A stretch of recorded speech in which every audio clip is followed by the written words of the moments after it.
بسم اللہ الرحمن الرحیم۔ السلام علیکم پیارے دوستو، آج کی اس ویڈیو میں ہم آپ کو اللہ تبارک و تعالیٰ کے آخری پیغمبر حضرت محمد مصطفیٰ صلی اللہ تعالی علیہ وسلم کے ایک ایسے معجزے کے بارے میں بتانے والے ہیں۔ جب آپ صلی اللہ تعالی علیہ وسلم نے مکہ سے مدینہ ہجرت کی تو مکہ کے کفاروں نے اللہ تبارک و تعالیٰ کے رسول حضرت محمد صلی اللہ تعالی علیہ وسلم سے کہا کہ اگر آپ اللہ تبارک و تعالیٰ کے سچے نبی ہیں تو کوئی معجزہ دکھائیے۔ کفاروں کی یہ بات سن کر اللہ تبارک و تعالیٰ کے رسول صلی اللہ تعالی علیہ وسلم نے ایک ایسا معجزہ دکھایا کہ جس معجزے کو دیکھ کر مکہ کے سارے کفار اور مشرکین اللہ تبارک و تعالیٰ کے پیارے رسول کو ایک جادوگر بتایا تھا۔ جی ہاں دوستو، آج ہم اسی واقعے کے بارے میں بات کریں گے کہ کیسے حضرت محمد صلی اللہ تعالی علیہ وسلم نے پورے مکہ والوں کے سامنے چاند کے 2 ٹکڑے کیے تھے۔ جو چاند آج ہمیں آسمان میں دکھائی دیتا ہے، یہی چاند ہم سے 38,50,000 کلومیٹر دوری پر ہے۔ کچھ علامہ اکرام اور محدثین کے مطابق آج سے 1400 سال پہلے اللہ تبارک و تعالیٰ کے آخری نبی حضرت محمد مصطفیٰ صلی اللہ تعالی علیہ وسلم نے اس چاند کے 2 ٹکڑے کیے تھے۔ مگر سوال یہ ہے، آج اس دنیا کے بڑے بڑے ویگیانک چاند پر پہنچ چکے ہیں، کیا ان ویگیانکوں کو چاند کے 2 ٹکڑے ہونے کے کوئی ثبوت ملے ہیں یا نہیں؟ دوستو، ان سارے سوالوں کے جواب جاننے کے لیے اس ویڈیو کو آخر تک ضرور دیکھیں۔ لیکن دوستو، اگر آپ کو ہمارا یہ ویڈیو پسند آ رہا ہے تو ویڈیو کو دل سے ایک لائک ضرور کریں اور ہمارے چینل کو سبسکرائب ضرور کریں۔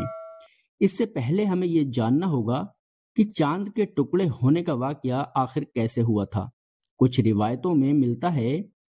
کہ ہجرت سے 5 سال پہلے قریش کے کچھ لوگ حضور اکرم صلی اللہ تعالی علیہ وسلم کے پاس آئے اور ان لوگوں نے اللہ تبارک و تعالیٰ کے رسول سے کہا کہ اگر واقعی آپ اللہ تبارک و تعالیٰ کے سچے نبی ہیں تو ہمیں کوئی معجزہ دکھائیے۔ ان لوگوں کی اس بات کو سن کر نبی کریم صلی اللہ تعالی علیہ وسلم نے ان سے پوچھا کہ تم لوگ کون سا معجزہ دیکھنا چاہتے ہو؟ اللہ تبارک و تعالیٰ کے رسول کی بات سنی تو ان کفاروں نے سوچا کہ کیوں نہ محمد سے کوئی ایسا کام کروایا جائے جو ناممکن ہو، یعنی کوئی ایسا کام جو ان سے نہ ہو سکے۔ ان لوگوں نے حضور اکرم صلی اللہ تعالی علیہ وسلم سے کہا کہ اے محمد، اس چاند کے 2 ٹکڑے کر کے دکھاؤ۔ نبی کریم صلی اللہ تعالی علیہ وسلم نے فرمایا، اگر ایسا ہو جائے تو کیا تم لوگ ایمان لے آؤ گے؟ وہ لوگ کہنے لگے کہ ہاں، اگر آپ نے چاند کے 2 ٹکڑے کر دیے تو ہم ایمان لے آئیں گے۔ حضور اکرم صلی اللہ تعالی علیہ وسلم نے کہا اور اللہ سے دعا مانگی اور چاند کی طرف انگلی سے اشارہ کیا۔ دیکھتے ہی دیکھتے اچانک چاند پھٹ پڑا اور اس کے 2 ٹکڑے ہو گئے۔ سب لوگوں نے یہ منظر صاف طور پر اپنی آنکھوں سے دیکھا تھا۔ پھر محمد صلی اللہ تعالی علیہ وسلم نے فرمایا کہ اے لوگو، دیکھ لو، یاد رکھنا اور گواہ رہنا۔ اس کے بعد اپنے آپ انگلی سے اشارہ کیا اور وہ دیکھتے ہی دیکھتے پہلے کی طرح چاند جڑ گیا۔ مگر ان کافروں نے اتنا بڑا معجزہ دیکھنے کے بعد بھی ان کفاروں کو یقین نہیں ہوا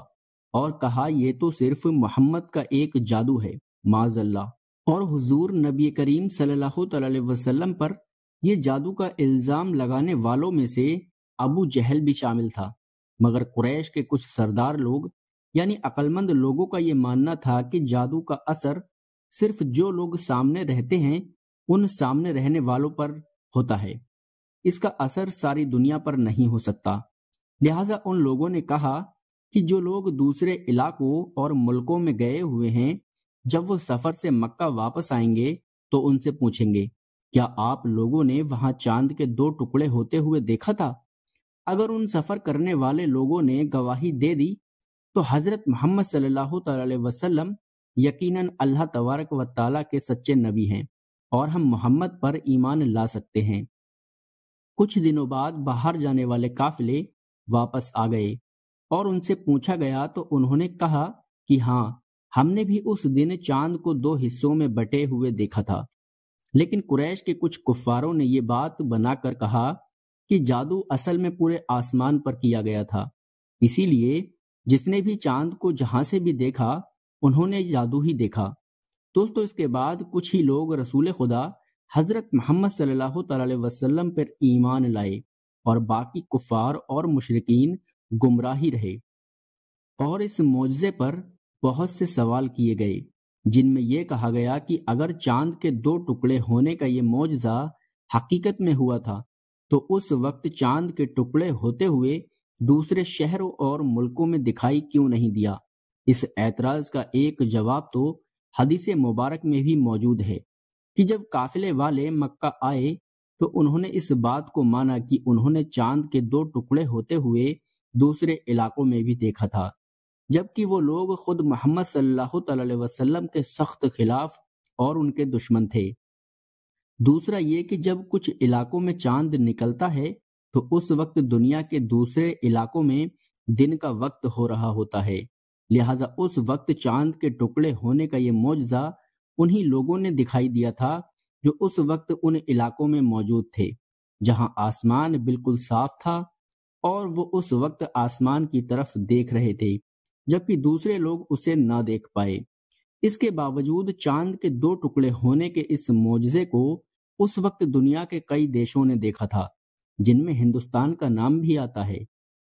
جیسے انڈونیشیا کے ایک علاقے میں مالابار کے بادشاہ نے چاند کو 2 ٹکڑے ہوتے ہوئے دیکھا تھا، جس کا نام چکرورتی فارمس تھا، اور انہوں نے اس واقعے کو ایک کتاب میں بھی لکھوا دیا تھا جس کے ریکارڈ آج بھی موجود ہیں۔ اسی طرح ہندوستان کے ایک راجا چرامن پیرومل نے اس رات اپنے محل سے چاند کے 2 ٹکڑے ہوتے ہوئے دیکھا تھا، اور بعد میں ان دونوں بادشاہوں نے اسلام قبول کیا تھا۔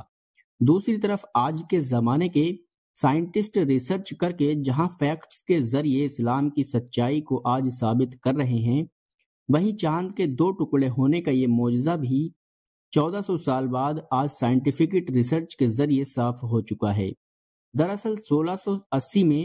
ایک ریاضیداں اور آسمان کی جانکاری رکھنے والے ڈومن سیو کسینی نے چاند کے بارے میں بہت سے ڈیٹیل سے پڑھا تھا۔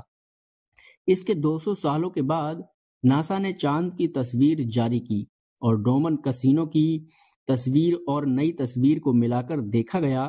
تو دونوں میں یہ لکیر ایک جیسی پائی گئی۔ چنانچہ سائنٹسٹ اور زیادہ ریسرچ میں لگ گئے کہ یہ چاند پر لکیر کس چیز کی ہے، لہٰذا ایسا ہی ہوا، اور جانکاری ملتی گئی، اور سال 1969 میں ناسا نے جب اپولو 10 مشن بھیجا تو اس نے بہت قریب سے چاند کی تصویر کھینچی، جس میں صاف طور پر اس لکیر کو دیکھا جا سکتا تھا جو بیتے زمانے میں چاند کے 2 ٹکڑے ہونے کی کھلی نشانی تھی۔ ان ساری باتوں سے یہ پتہ چلتا ہے کہ قرآن حدیث جس واقعے کا ذکر آج سے 1400 سال پہلے کر رہی تھی وہ بالکل حق ہے، جسے آج لاکھوں بلین ڈالر خرچ کر کے ثابت کیا گیا ہے۔ یہ نہ صرف قرآن مجید بلکہ جامع حضرت محمد صلی اللہ تعالی علیہ وسلم کی حقانیتی اور صاف دلیل ہے۔ تو میرے پیارے دوستو، آج آپ کے یہاں چاند کے 2 ٹکڑے ہونے کا واقعہ آپ کو ٹھیک سے سمجھ آ گیا ہوگا، اور ہم لوگوں کو چاہیے کہ ہم لوگوں کو اللہ تبارک و تعالی حضرت محمد صلی اللہ تعالی علیہ وسلم کی سنتوں پر عمل کرنے کی توفیق عطا فرمائے۔ میرے پیارے دوستو، مجھے یقین ہے کہ آپ لوگوں کو یہ ویڈیو ضرور پسند آیا ہوگا، اور اگر آپ لوگوں کو یہ ہماری ویڈیو پسند آئی ہے تو ویڈیو کو ایک لائک ضرور کریں، اور اگر آپ ہمارے یوٹیوب چینل پر نئے ہیں تو ہمارے یوٹیوب چینل کو سبسکرائب ضرور کر لیں، اور ہم اللہ تبارک و تعالیٰ سے دعا کرتے ہیں کہ اللہ تبارک و تعالیٰ ہم سب مسلمان بھائیوں کو دین حق کے راستے پر چلنے کی توفیق عطا فرمائے، آمین ثم آمین۔ اور ہمارے ویڈیو کو لائک کر کے زیادہ سے زیادہ لوگوں میں شیئر بھی ضرور کر دیں تاکہ ان سبھی لوگوں کو بھی دین کی جانکاری حاصل ہو سکے۔ السلام علیکم۔